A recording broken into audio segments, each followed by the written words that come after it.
नमस्कार साथियों, सौरभ क्लासेस अकबरपुर के इस ऑफिशियल प्लेटफॉर्म पर आप सभी का बहुत बहुत स्वागत एवं अभिनंदन है। तो साथियों, आज हम पर्यायवाची की तीसरी क्लास के साथ आप सबके सामने एक बार से फिर उपस्थित हुए हैं। आज की कक्षा हमारी शुरू होने जा रही है। जो हमारे महत्वपूर्ण पर्यायवाची शब्द हैं उसी श्रृंखला का आज तीसरा पार्ट लेकर हम उपस्थित हैं।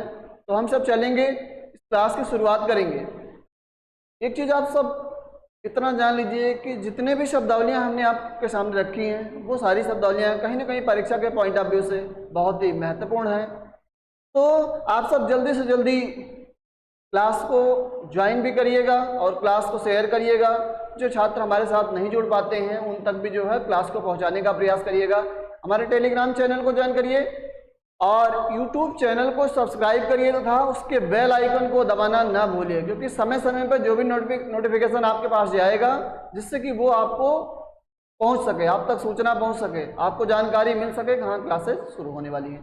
तो हम सब चलेंगे, आज की क्लास की शुरुआत करेंगे। आज की क्लास का जो हमारा पहला शब्द है वो चोर है। चोर का पर्यायवाची क्या होता है?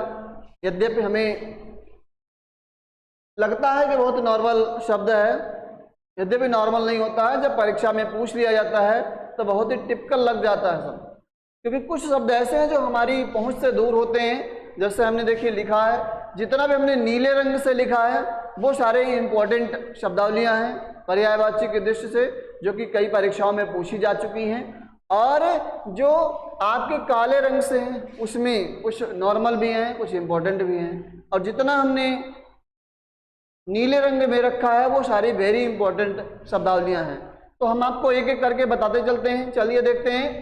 पहला शब्द है इसमें चोर।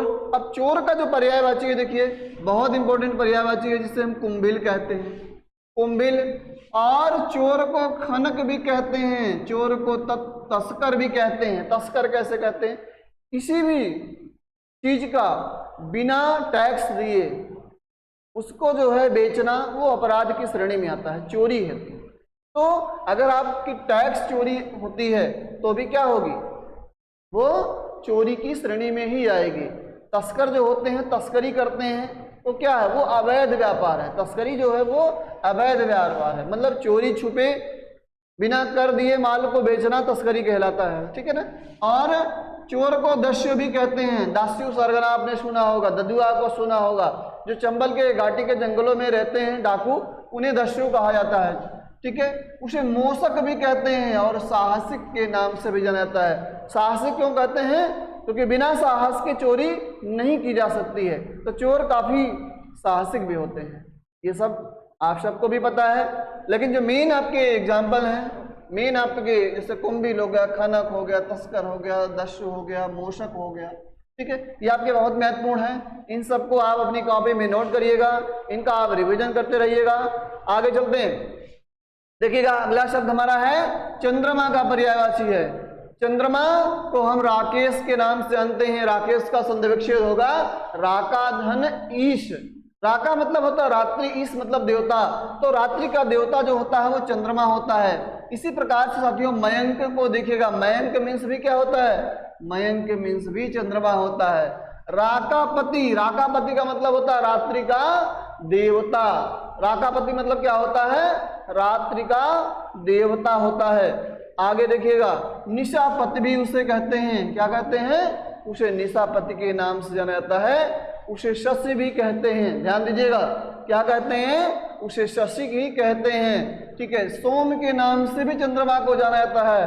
छपाकर, छपाकर क्यों कहते हैं? क्योंकि ये लुका छुपी का खेल चंद्रमा का चलता रहता है। 15 दिन जो है अलग इसके आकृतियां होती हैं और 15 दिन एकदम से इसकी आकृतियां लुप्त हो जाती हैं। इसे सुधाकर भी कहते हैं। सुधा मतलब होता है क्या? अमृत। तो जो ओश बरसती है रात में वो सबके लिए सुधा का काम करती है, अमृत का काम करती है। अगर ओश न पड़े तो ठंडी में गेहूं की फसल भी खराब हो जाए, ठीक। ठंडी और ओस के कारण गेहूं की फसल जो होती है उसका ग्रोथ अच्छा होता है। देखिए सारंग, सारंग देखिए बाण का पर्यायवाची है, सारंग धनुष का पर्यायवाची है, सारंग चंद्रमा का पर्यायवाची है और सारंग हिरण का पर्यायवाची है। तो हम सारंग के बारे में आपको एक साथ बताएंगे सारंग किसका किसका पर्यायवाची है। चलिएगा आगे देखते हैं।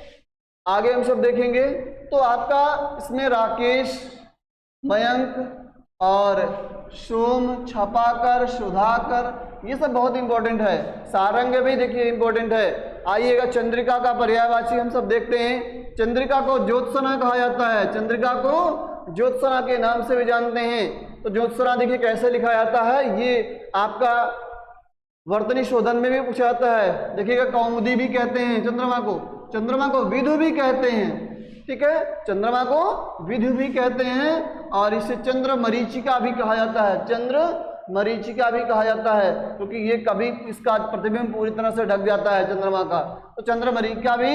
और अमृत द्रव्य भी कहते हैं इसे, इसे अमृत द्रव्य भी कहा जाता है। आइएगा अब देखते हैं जल का पर्यायवाची।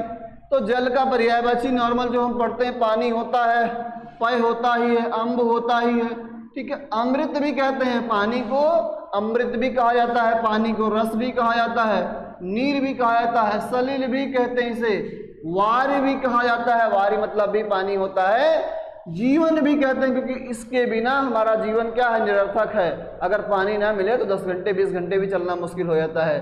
तोय भी कहा जाता है, उदक, तोय, उदक। और क्या कहते हैं, आब मतलब भी पानी होता है, आब मतलब भी पानी होता है। तो इतना आप समझ गए होंगे। आगे आइएगा तालाब का पर्यायवाची हम सब देखते हैं। तालाब को सर कहते हैं, सर, सरोवर भी कहा जाता है, तड़ाग भी कहा जाता है, जलाशय के नाम से भी जानते हैं। सबसे इंपॉर्टेंट है पुष्कर का पर्यायवाची। पुष्कर किसका पर्यायवाची है, इस तरह से पूछ लिया जाता है। और सरसी, सरसी भी तालाब का ही पर्यायवाची है। सरसी किसका पर्यायवाची है, तो सरसी तालाब का ही पर्यायवाची है। पद्माकर भी कहते हैं, पद्माकर का मतलब क्या होता है, पद्म मतलब होता है क्या, आप जानते होंगे, कमल। तो कमल जहां पर क्या करें, खिले, जहां पर जो है वो उत्पन्न हो, उसे भी तालाब कहते हैं। हृदय, तालाब में ही कमल उत्पन्न होता है, हृदय भी कहते हैं तालाब को। तालाब को हृदय के नाम से भी जाना जाता है। बाकी तालाब को पोखर भी कहते हैं, आप जानते ही होंगे। तालाब को पोखर भी कहते हैं, पोखरा या पोखर। और क्या कहते हैं, ताल तो कहते ही हैं, ताल कहते ही हैं, ये तो नॉर्मल चीजें हैं, आप सबको पता है। अब आइएगा हम सब देखते हैं दूध का पर्यायवाची। दूध को गोरस कहते हैं, दूध को दुग्ध भी कहते हैं, क्षीर भी कहते हैं, पय कहते हैं। सबसे इंपॉर्टेंट अमृत है। दूध क्या है हमारे लिए, अमृत के समान है, अमृत है। आगे देखिएगा द्रौपदी, द्रौपदी का पर्यायवाची क्या है, ये द्रुपद सुधा इन्हें कहा जाता है। ये किसकी पुत्री थी, महाराज द्रुपद की पुत्री थी। किसकी पुत्री थी, महाराज द्रुपद की पुत्री थी, इसलिए द्रुपद का। पांचाल देश की राजकुमारी थी, इसलिए पांचाली कहा गया। कृष्णा भी इन्हें कहा जाता है। कृष्णा का मतलब क्या, कृष्ण की बहन, कृष्ण की बहन। कृष्ण इन्हें अपनी बहन मानते थे। इन्हें याज्ञसेनी के नाम से भी जाना जाता है, इन्हें सैरंध्री के नाम से जाना जाता है। तो याज्ञसेनी, सैरंध्री, इन्हें नित्य यौना के नाम से जाना, क्योंकि नित्य यौना के नाम से जाना जाता है, क्योंकि ये हमेशा एक युवती की तरह, नव युवती की तरह होती हैं, इसलिए इन्हें नित्य यौना के नाम से भी जाना जाता है। इन्हें वेदिजा भी कहते हैं, इन्हें वेदिजा के नाम से भी जाना जाता है साथियों। और इनको अग्निसुता भी कहते हैं। अग्निसुता मतलब अग्नि की पुत्री है, इसलिए अग्निसुता के नाम से जानते हैं। आइएगा धनुष का पर्यायवाची। धनुष का पर्यायवाची आप सबको पता है, चाप, कमान, ये सारे इंपॉर्टेंट हैं। पिनाक, ये किसकी धनुष है, जिस धनुष को तोड़कर राजा रामचंद्र जी ने सीता जी से विवाह किया था, ठीक है, वो धनुष पिनाक धनुष कहलाती है। ये पिनाक धनुष किसकी है, शंकर भगवान की है। तो रामचंद्र जी ने किसकी धनुष तोड़ी थी, तो शंकर जी की धनुष तोड़ी थी, और उस शंकर जी की धनुष का नाम पिनाक है। गांडीव आपको पता ही है, गांडीव धनुष जो है वो किसकी धनुष है, तो वो भारत गुडाकेश, जिसे हम कहते हैं कौंते, और भी सरल भाषा में उन्हें अर्जुन के नाम से जाना जाता है। तो गांडीव किसकी धनुष है, अर्जुन की धनुष है। कोदंड, कोदंड भी कहते हैं, कोदंड भी किसको कहते हैं, धनुष को। सरासन, सर मतलब होता है बाण, बाण का आसन, सारंग भी कहते हैं इसे, देखिएगा सारंग भी कहते हैं, और देखिए यहाँ इसे भी सारंग कहते हैं। तो सारंग मतलब बाण भी होता है, धनुष भी होता है, बाण भी होता है, तो सारंग भी कहते हैं। इसके बाद देखिएगा विशिखासन, विशिखासन का मतलब होता है, विशिख मतलब होता है बाण, बाण का जो आसन है, बाण का आसन क्या है, धनुष है, धनुष पे रख कर ही बाण को क्या किया जाता है, संधान किया जाता है, बाण को चलाया जाता है। आइएगा नदी, देखिए नदी का अपगा आप सबको पता है, तटनी पता है, निम्नगा, लेकिन याद रखिएगा सारे इंपॉर्टेंट है, अपगा, तटनी, निम्नगा, वाहिनी, नीरा, शैल वाहिनी, ठीक है, सरिता। अब देखिएगा ज्यादा इंपॉर्टेंट जो है वो आपका है कूलंकसा, कूलंकसा, इसको जरूर आप इंपॉर्टेंट कर लीजिएगा, इंपॉर्टेंट कूलंकसा। वेणी भी आपका इंपॉर्टेंट है, और स्त्रोतस्विनी, स्त्रोतस्विनी, स्त्रोतस्विनी जो है ये भी नदी का पर्यायवाची है। देखिएगा स्त्रोतस्विनी का मतलब जिस जगह से पानी गिरता हो, जैसे झरना है तो झरने को स्रोत कहा जाता है, स्विनी मतलब बहना, तो झरने से जब पानी बहता है तो इसलिए उसे स्रोत स्विनी भी कहते हैं। झरने का पानी भी नदियों में आता है। चलिएगा आगे देखिए, नाव का पर्यायवाची, नाव को हम नैया कहते हैं, पता है। वहित्र जो इंपॉर्टेंट है, वहित्र है, किश्ती है, किश्ती है, किश्ती के बाद जो है पतंग है, पतंग, किश्ती, एक होता है कश्ती, ठीक है, कश्ती, और एक होता है किश्ती, ठीक है ना। आगे वेड़ा भी कहते हैं इसे, इसे किस नाम से जाना जाता है, वेड़ा भी कहते हैं। आगे देखा जलयान, आगे क्या है, जलयान, जलयान के नाम से भी उसे जाना जाता है, ठीक। तो फिर देखिएगा अब हम आते हैं लास्ट जो हमारा पर्यायवाची है वो पत्नी का है। तो पत्नी को कलत्र के नाम से भी जानते हैं, कुलांगना के नाम से भी जानते हैं, क्योंकि ये हमारे कुल का दीपक, ये हमारे कुल को उज्जवल करने वाली, कुलदीप तो पुत्र को कहा जाता है, लेकिन ये हर किसी के घर में जो स्त्री होती है वो क्या होती, उस घर के वंशज को बढ़ाने वाली होती है, ठीक है। तो इसलिए इन्हें कुलांगना के नाम से भी जानते हैं। इसे वल्लभा भी कहते हैं, वल्लभ मतलब होता है भाई, और वल्लभा पत्नी को भी कहा जाता है, ठीक है। अर्धांगिनी के नाम से भी इन्हें जाना जाता है, क्योंकि हर व्यक्ति का आधा हिस्सा जो होता है वो पत्नी का होता है, इसलिए इन्हें अर्धांगिनी के नाम से जानते हैं। जाया भी कहते हैं, इन्हें जाया भी कहा जाता है, इन्हें दारा भी कहा जाता है, ठीक है। इन्हें वामा भी कहते हैं, इन्हें कांता भी कहते हैं, इन्हें भार्या के नाम से भी जाना जाता है, इन्हें परिणीता भी कहते हैं।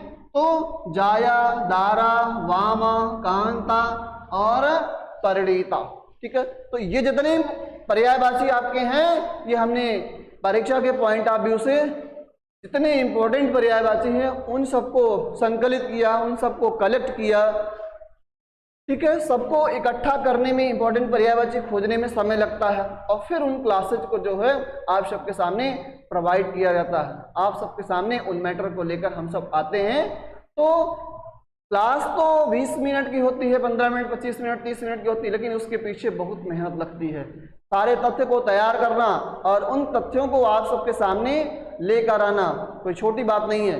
तो सारे तथ्यों को हम लोग संकलित करके फिर आप सबके सामने लाते हैं, और आप सब यदि इसी तरह से तैयारी करते रहेंगे तो एक न एक दिन हर कोई विद्यार्थी किसी न किसी परीक्षा में जरूर सेलेक्ट होगा।